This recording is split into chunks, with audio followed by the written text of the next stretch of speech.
that memory, or what was that person's name, or what did I say I was going to do today? What was on my list? Things like that, where you can't quickly retrieve the information.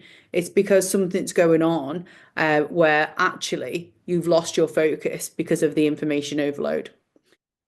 Hi everyone, Gina Buckney here. I hope you're all good and well today and you're getting ready for the festive break. I certainly am. I just wanted to share some information with you about my new book, Think of Your Mind Like a Computer. And some of you had some questions. Like, I advocate for people and for well-being. So why am I talking about think of your mind like a computer and the world of AI? Well, my background is tech, if you hadn't already heard. And I've been obsessed by the brain and the way that it works for many, many years.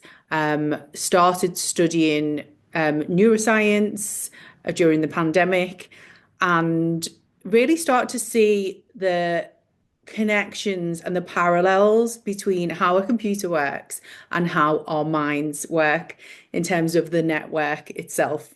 So in the brain, you have various parts of the brain, the prefrontal cortex, the amygdala, which is your fight or flight, and your hippocampus, which is your memory function.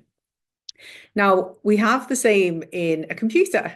You'd have processing power, you'd have memory, and then you'd have, instead of the amygdala, you'd have your firewall, which protects you.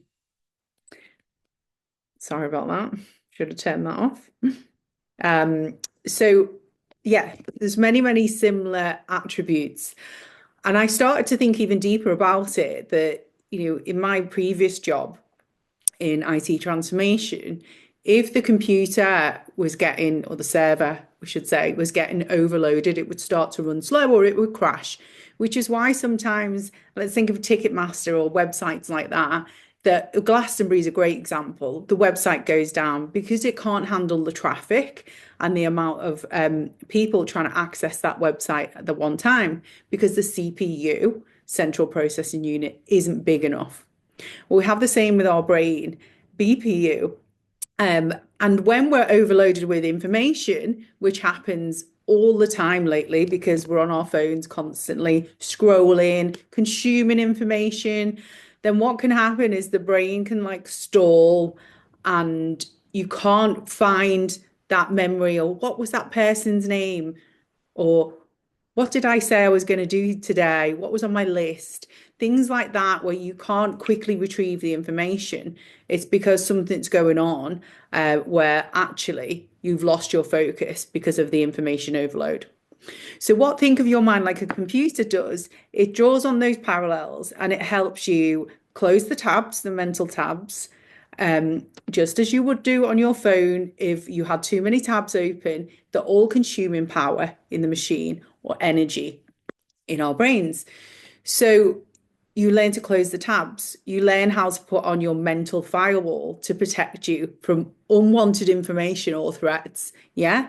Okay. So some of the chapters that you can expect in the book, if you want to buy it or read it, Kindle will be coming soon as well, by the way.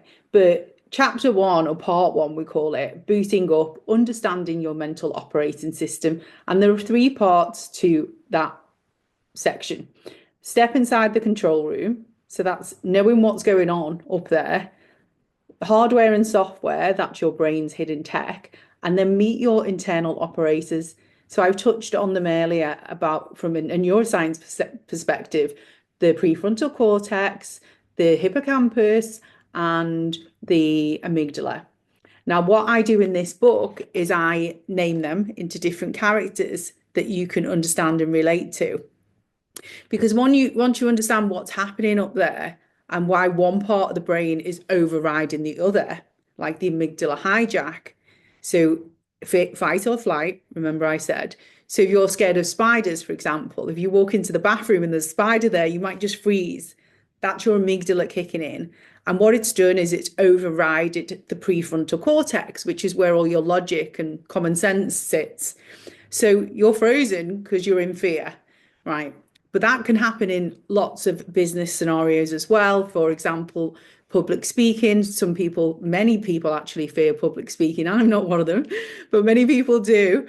And it's how do we recognize that actually, oh, I've got the sweaty palms or something, and my legs are shaking if I'm going to talk. And it's like, how do you go, okay, that is just the amygdala or the security guard, as I like to call it in the book. How do we go, okay, calm down. That's not an actual threat. It's fine. They're just people. So the book teaches you how to handle those operators. And at each chapter, the end of each chapter, there's a quick win box and a system check. And the system check is deeper than the quick win box, obviously, but it's practices for you to embed that learning and that knowledge. So if that sounds like something you're interested in, then go and grab a copy of yours today on Amazon. Think of your mind like a computer. I might do another one of these videos and share a bit about some of the other chapters, but that's all for now. And if I don't speak to you or see you or interact with you beforehand, have a very Merry Christmas and I will see you in the new year. Thanks so much.